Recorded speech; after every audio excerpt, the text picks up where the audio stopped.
Pra que eu tô gravando esse vídeo? Pra que eu tô mostrando isso pra vocês? Pra compartilhar como é que foi esse processo de fazer uma revisão de literatura. Porque uma revisão de literatura é um negócio, assim, trabalhoso. Por quê? Você tem que ler um monte de coisa, você tem que sintetizar e você tem que entender o contexto final daquilo para você ter uma conclusão. Não é simplesmente eu li tudo e entendi tudo, mas entender o quê? Qual que é a sua conclusão? Como é que se implica na sua área de pesquisa? Qual que é o achado comum de todo mundo? O que é mais usado? O que não é usado? O que falta usar? Então são perguntas importantes. E a minha ideia com esse vídeo é te mostrar isso para você às vezes se inspirar e organizar a sua revisão. Às vezes você está com dúvida sobre como é que eu posso fazer, como é que eu não faço. E assim eu fiz a minha. Eu tô aqui com uns papéis que a minha mãe achou numa organização da casa, que é de quando eu tava no mestrado. Na verdade, eu acho que eu já tava no doutorado. Enfim, o que é isso aqui? Isso aqui são os papéis de quando eu fiz uma revisão de literatura sobre o uso das técnicas de aprendizado de máquina para a classificação de cerveja. O foco principal da minha pesquisa no mestrado foi a classificação de vinhos, usando aí mineração de dados, inteligência artificial, aprendizado de máquina. E eu queria fazer uma revisão para saber o que tinha sobre o tópico de cerveja. E nesses papéis, eu tenho 3 envelopes. 2 deles têm nomes, 2 deles não têm, um deles não tem. Eu tenho aqui classificação a ver, classificação visto e escrito e um sem, só com uma estrelinha. O que é isso aqui? Fiz uma string de busca e tive a seleção dos meus estudos que eu ia fazer essa revisão de literatura. Quando você faz uma revisão de literatura, você quer entender tudo que já foi feito. Então, o primeiro passo é você ter esse material que você vai revisar. Então, eu montei uma string de busca junto com o meu orientador, fiz o download desses estudos e eu sou uma pessoa que gosta de pegar, né? Pegar no papel, escrever e rabiscar. E eu imprimi esses artigos. Nossa, Tânia, você imprimiu todos esses artigos? Sim, eu imprimi todos esses artigos. E eu tentei fazer essa separação. Então, algo que eu precisava separar é os estudos que fizeram classificação, ou seja, tentou separar os grupos de cerveja, né? É um tipo tal de cerveja, o outro tipo e o outro tipo. É a classificação de uma cerveja feita na Bélgica e uma cerveja feita na Alemanha, estou classificando a origem. Ou era só um estudo de análise exploratória? Então eu precisei separar isso que fez classificação de fato ou não. Então, eu tenho aqui o meu envelope de classificação visto e escrito, ou seja, os estudos que eram de classificação que eu vi, né, que eu li e que eu escrevi sobre para colocar na minha revisão. O de classificação que eu ainda tinha que mexer. E o outro grupo, que se eu não me engano, são os estudos que não fizeram classificação. Então eu vou pegar aqui para mostrar. E para que eu tô gravando esse vídeo? Para que eu tô mostrando isso para vocês?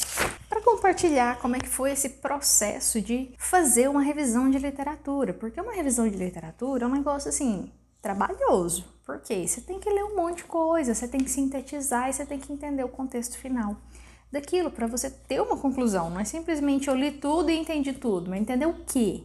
Qual que é a sua conclusão? Como é que se implica na sua área de pesquisa? Qual que é o achado comum de todo mundo? O que é mais usado? O que não é usado? O que falta usar? Então são perguntas importantes. E a minha ideia com esse vídeo é te mostrar isso para você às vezes se inspirar e organizar a sua revisão. Às vezes você está com dúvida sobre como é que eu posso fazer, como é que eu não faço. E assim eu fiz a minha. O primeiro passo da minha foi fazer no papel, imprimir. Não se preocupe que teve um ponto que eu fui para uma planilha do Excel, tá? Não se preocupe.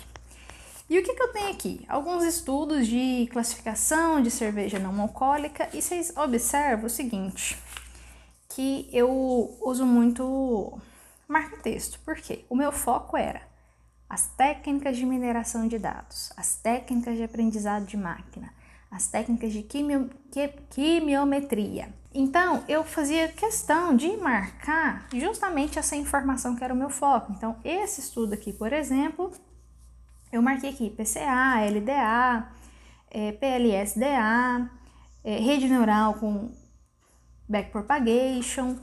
Então, queria separar esses estudos por isso. E sempre que eu achava alguma informação importante que eu poderia usar como uma citação ou como uma referência na minha introdução, eu também deixava isso marcado. E o primeiro passo foi justamente isso. Às vezes, sim, não tem tanta coisa marcada, porque eu precisava ter aquele foco específico, que era o aprendizado de máquina para a classificação de cerveja. Eu não estava interessada nos outros detalhes envolvidos ali. Então, fazia as minhas marcações e a partir do momento que eu fiz a marcação, que eu li o estudo e que eu fiz o resuminho do que eu ia colocar lá no paper final, eu colocava ele nessa pilha. Então, observa que todos eles estão aqui, né? Visto e escrito. Várias marcações, não tantas, eu imagino que tem gente que faz mais marcação do que eu. Mas para eu conseguir entender tudo que eu tinha de estudo, eu precisei imprimir e fazer essas escritas. Quando eu estava só lá dentro no computador, né? Só lá na pasta de arquivos, eu tentei usar o Mendeley, mas estava assim, tão abstrata ainda que eu falei, eu vou imprimir, vou escrever para poder entender. Ó, aqui eu achei algumas informações sobre validação de treino e teste. Falei, ó, preciso comparar isso aqui, tem lá no livro, e coloquei um nome do livro, que é da Springer. Quando a gente está no mestrado, doutorado, você fica tão imerso que você começa a lembrar de nome de livro, nome de autor, tudo. Não fala qual tipo de cerveja, e você começa a anotar assim, o que está faltando nesse estudo. Você começa a perceber que tem artigo que falta informação, que às vezes não coloca alguma informação lá que é importante, e que às vezes passa batido, mas que era uma informação importante. Esse outro aqui, não entendi a parte da química, porque classificação da cerveja é com base nos dados químicos, eu sou da computação, né, minha gente? Meu irmão é da química, ainda tinha meu irmão para poder ajudar. O número de amostras realmente é citado é dito em partes. Então eu ia colocando essas anotações. Não entendi a química, de novo, por quê? Porque eu não sou da química. Então, eu fiz isso aqui a princípio para poder conseguir entender todo esse contexto. É importante você entender o contexto antes de você tentar escrever, de fazer qualquer outra coisa, porque senão não vai sair. Então, eu separei dessa forma para conseguir entender a visão geral desses estudos e conseguir escrever minha revisão. Tinha aqui uma pastinha de visto e aí tem esse envelope de haver. Como assim haver? Você não viu não, Natane? Você fez a revisão, publicou a revisão sem ler eles? Não, minha gente. Porque chegou um determinado momento que eu percebi que eu precisava ir pro Excel, né? Assim, tem uns aqui que tá nessa pastinha de haver, mas ainda tem anotação aqui. Mas tem uns que tá branco, que quase não tem risquinho nenhum, né? Então, provavelmente, eu precisava ver com mais detalhes isso aqui, eu não me recordo. Mas aí, chegou esse ponto, então, que eu falei, ok, deixa eu ir pro Excel. Até peguei aqui meu computador para poder ver essa planilha dessa revisão. E o último envelope, e aqui começa os estudos que eu vi que não era, ou seja, o que eu separei, que não se encaixava. Então, embora eu tinha esses estudos que não era para classificar, ó, esse é um estudo interessante que vale a pena ler, mas ele não entra no review. Usar os grifados para a introdução do review. Enquanto esse estudo aqui, ele saiu na minha string, só que ele não se encaixava como um artigo que eu fosse revisar. Porém, aqui eu acho informação importante nele. Então, eu até deixei essa anotação aqui e provavelmente eu devo ter usado. Já tem um tempo que eu fiz isso aqui, né? Então não lembro. Bom para ajudar a falar dos algoritmos de seleção de variáveis, ou seja, você vai ler no estudo, você precisa identificar o potencial que cada estudo vai ter ali na sua pesquisa. Bom, é a gente pesquisar o estudo e achar o título aqui, né? Review Beer Manuscript, agora vai. Mas eu tô aqui com o artigo publicado, porque tudo isso daqui resultou no artigo. Publiquei o artigo nessa revista aqui e vou mostrar a visão geral aqui para vocês. Ele foi publicado aí em setembro de 2020, então tem mais de 2 anos aí que eu não pego nesse material. E tem várias tabelas, então eu agrupei por assunto, por tipos de estilos de cervejas, e em cada tabela eu coloquei essas informações aí que são informações de qual amostra foi analisada, qual a técnica analítica, quais os componentes que foram estudados, qual a técnica de quimiometria ou de aprendizado de máquina, número de amostras e olha o tanto de tabela, 2, 3, 4, 6 tabelas, 7 tabelas, um total aí de 7 tabelas. Ficou um artigo longo. Eu lembro de ser muito trabalhoso escrever esse artigo, reunir esse tanto de informação e principalmente alinhar essas informações.